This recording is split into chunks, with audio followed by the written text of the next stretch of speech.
99% that heard that story thinks that you lied to me. Wow. They don't know the relationship though, Rob.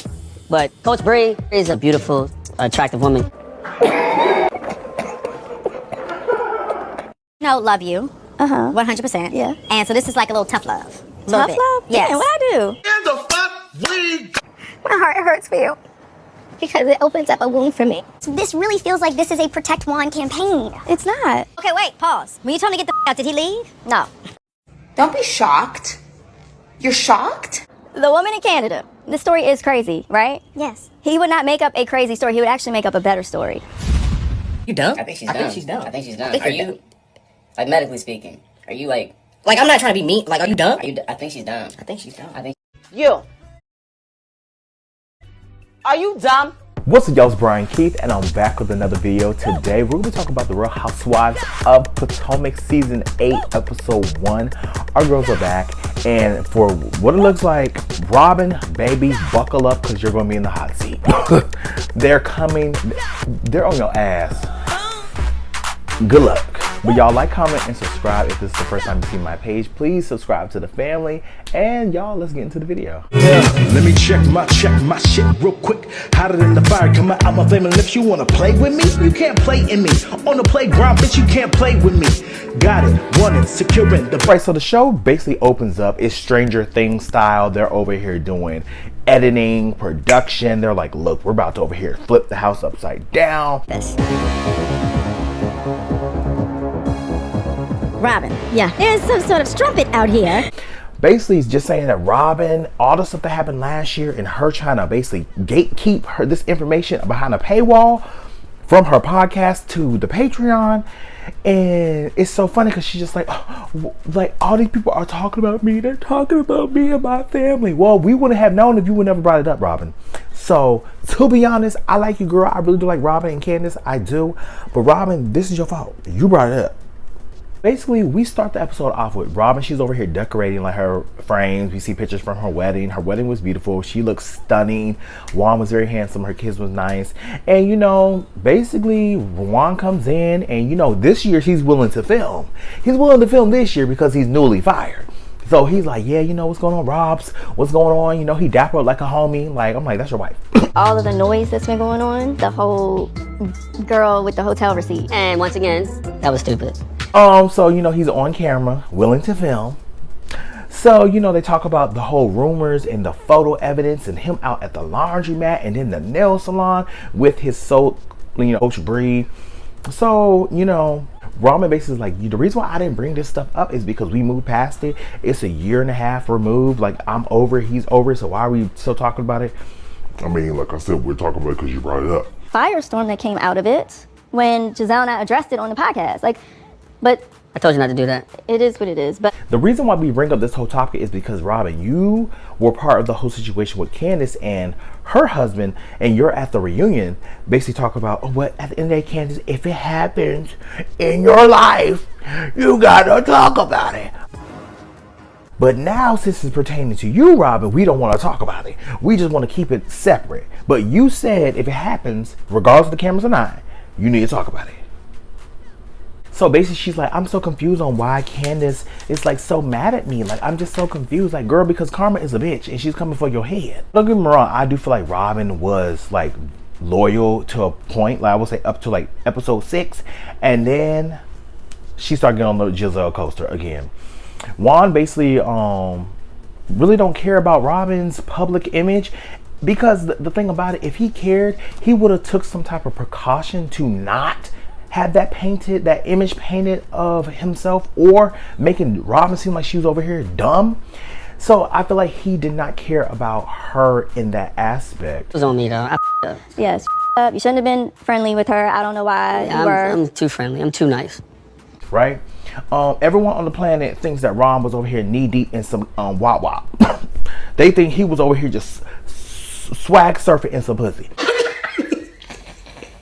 So while I'm talking about the whole nail salon and the laundry situation, talk about, you know, people don't know the relationship between me and Coach Bree. It's a work relationship, blah, blah, blah, blah. And I mean, I get the confusion, but the thing about it, when he's over here talking about, people don't get our relationship, our work relationship, we're friends, we're cool, cool. But then he's over here talking about, you know, Coach Bree, she's an attractive, beautiful, stunning, sexy woman. They chill together. They don't know the relationship though, Rob. But Coach Bree is a beautiful, attractive woman. Hey, yo, what the fuck?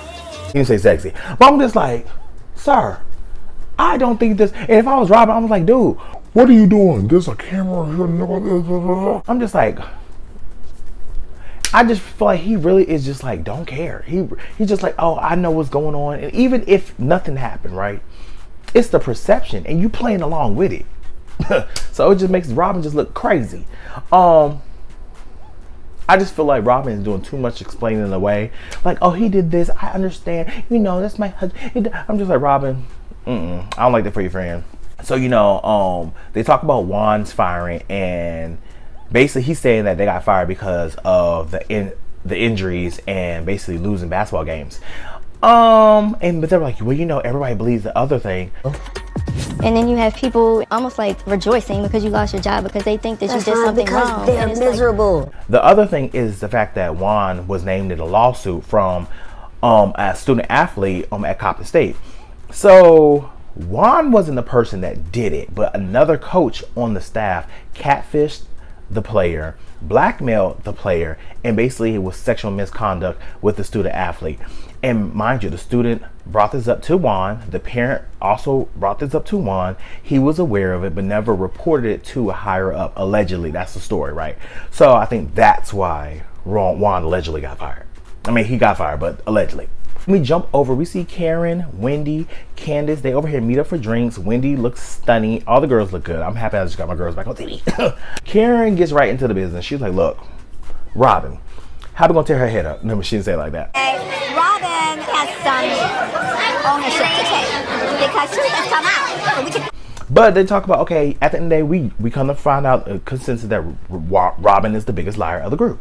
Candace is like, Robin tried to hide her business and then want to reveal it behind a paywall. Like, girl, what is that all about? And then you want to focus your whole attention on my marriage and my husband? Like, girl, that don't even make sense. And the biggest liar is the woman who hid her truth. We were the target in order not to talk about her truth. Candace is like, at the end of the day, you over here try to destroy me and my husband, and that's all it was, but you couldn't even talk about what was really going on in your life? Candace like, look, Karen, what shifted my wig and yanked it off was the fact that Robin's like, oh, well, I thought that Karen would have brought it up. And we see that Karen was teasing last season about, you know, Juan's other woman. She brought this up in another season, I want to say season, 6, about the woman in Georgetown. Waiting for Karen to bring it up. Juan's other woman. Yeah, that looks like me.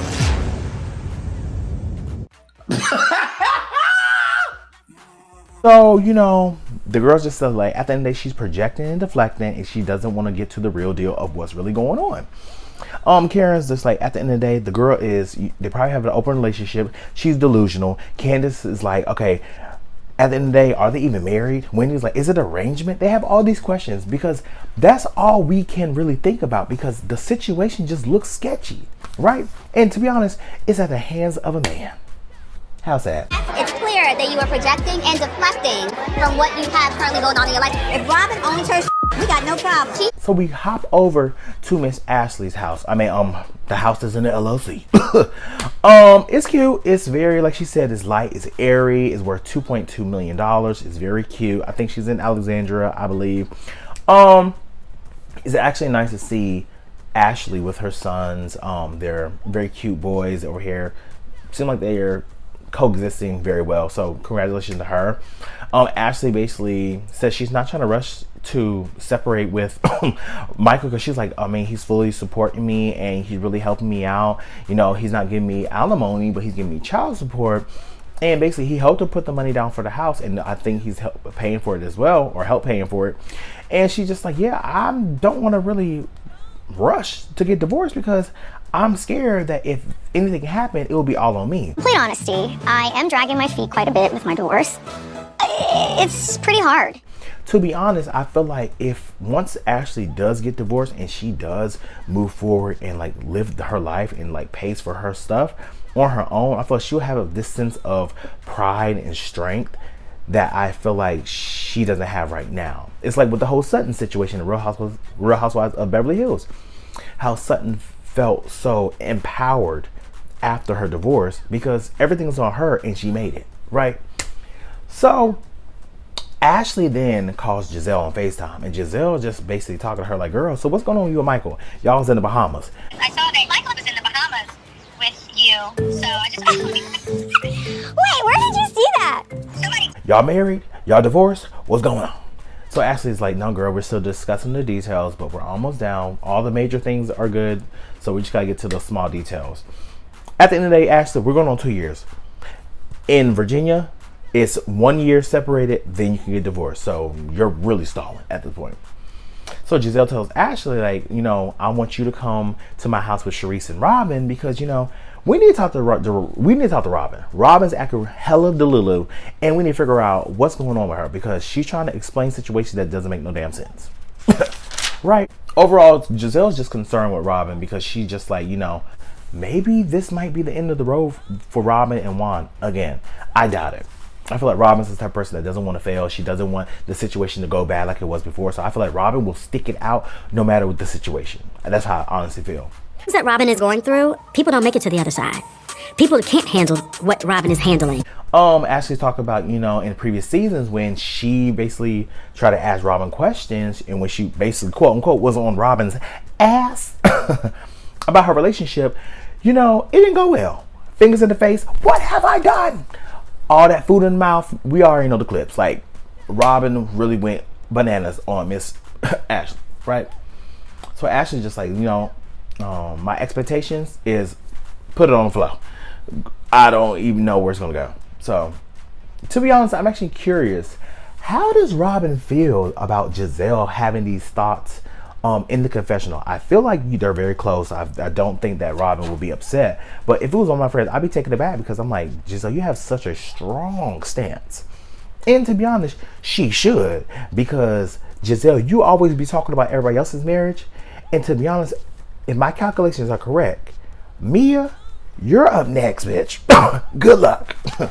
And Nneka, you're not too far behind.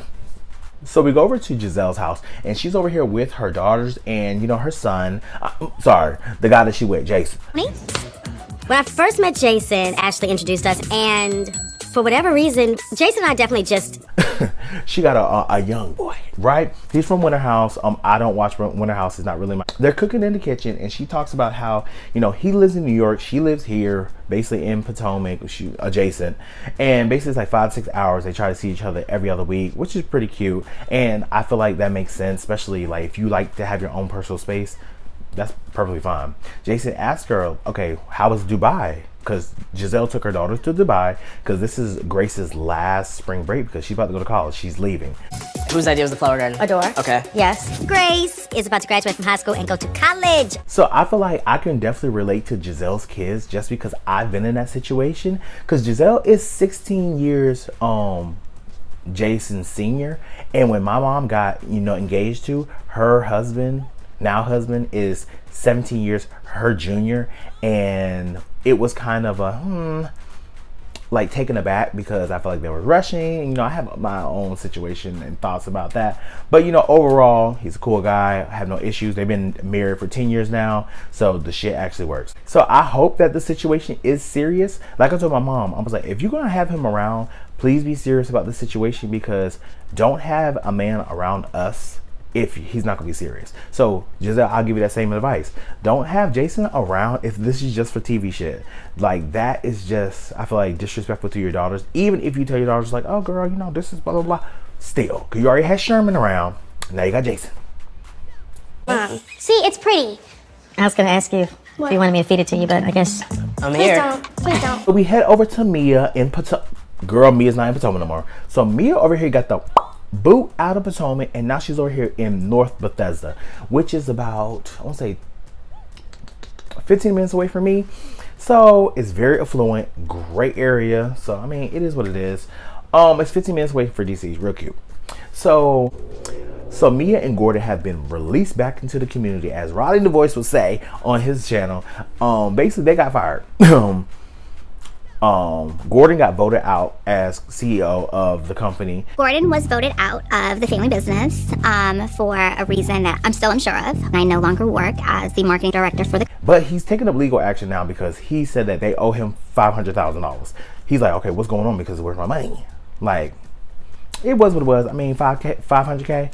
Yeah, run it. So Mia talks about, you know, not knowing why Gordon got voted out. And, you know, I feel like Giselle tap danced on it at the reunion about the embezzlement. I don't know if it was embezzlement, but you know, I feel like it was either the show, spending habits, embezzlement. I don't know. This is all alleged.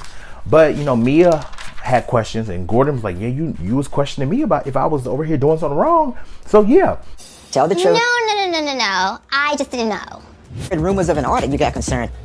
I got the auditor, I got the my accountant to over here do the audits separately so we can know that I didn't do anything that was illegal. So we see Candace and Chris in the park, and basically they reflected on last year how they were over here getting it from every which angle, from Giselle, Ashley, Mia, everybody. And they talk about how Candace has been, you know, touring, and you know, she's not making a profit at this moment, but her label is paying for everything she needs to tour.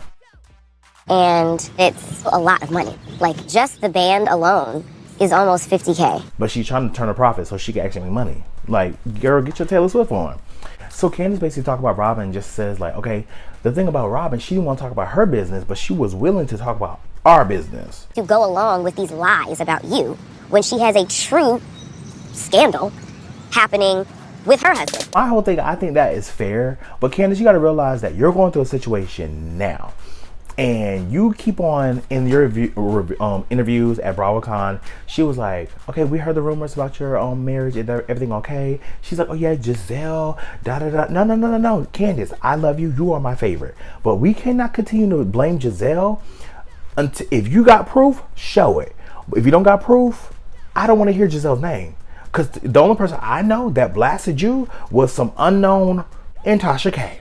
So if anybody want to come after, go after Tasha K. You can't just say Giselle's name just because it fits the story. Like, at the end of the day, we have to, where's the proof? Like with Giselle, you talk about stuff, but you ain't got no proof, girl. Goodbye.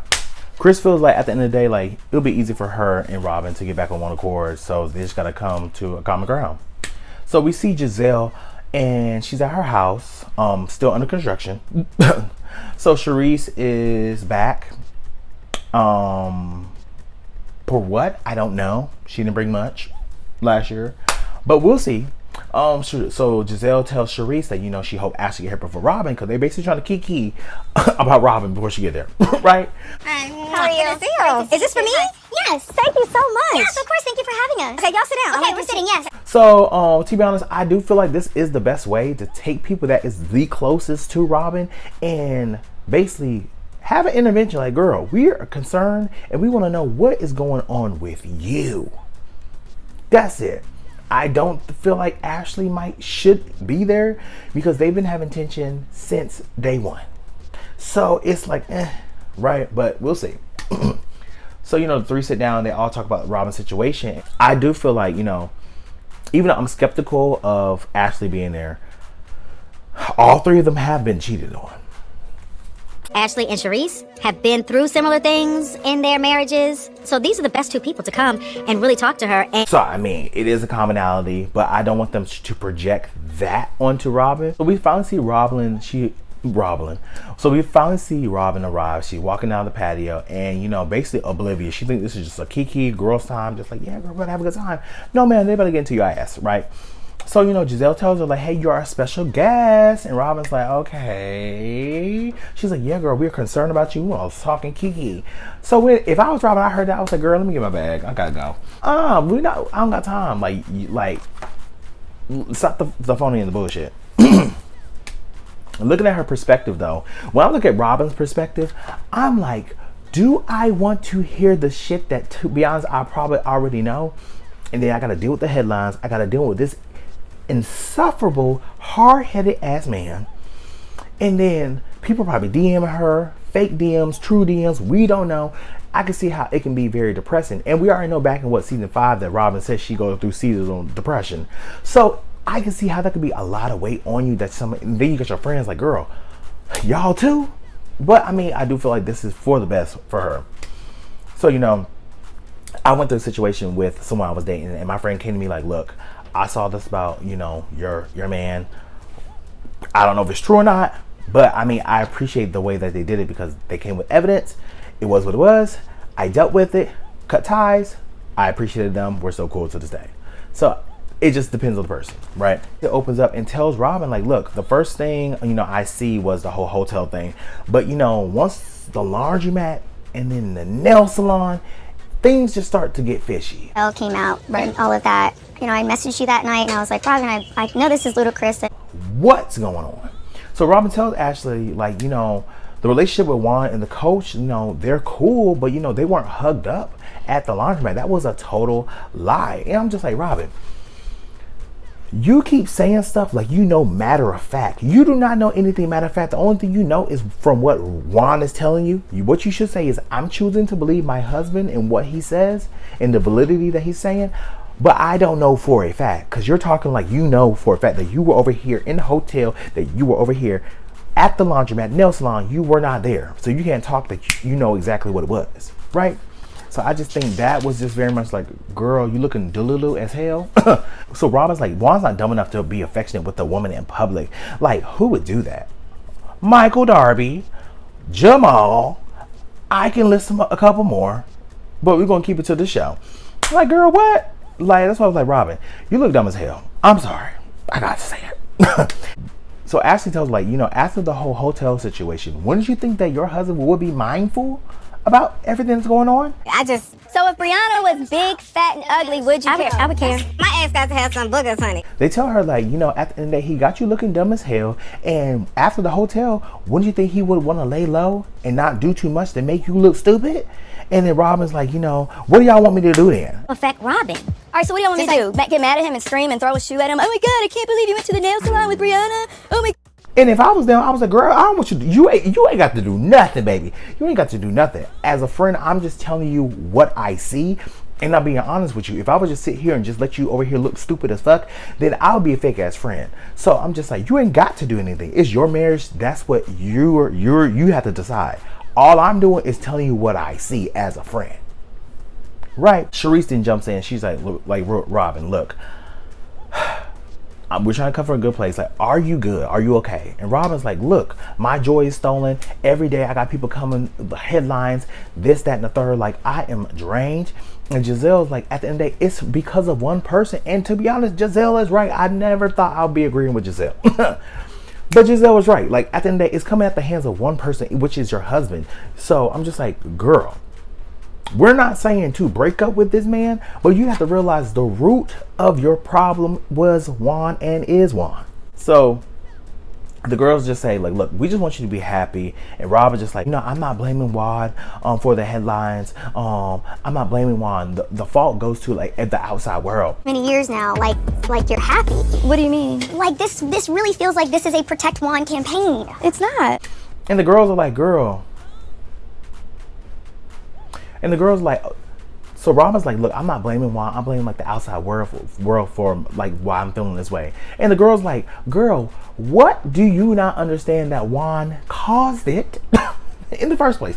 To be honest, Robin caused it too, because if Robin would have never opened her mouth, we would never know. So yeah, Rob. So, you know, Robin feels like, you know, she has a pile on, and she just like, look, at the end of the day, I'm just tired.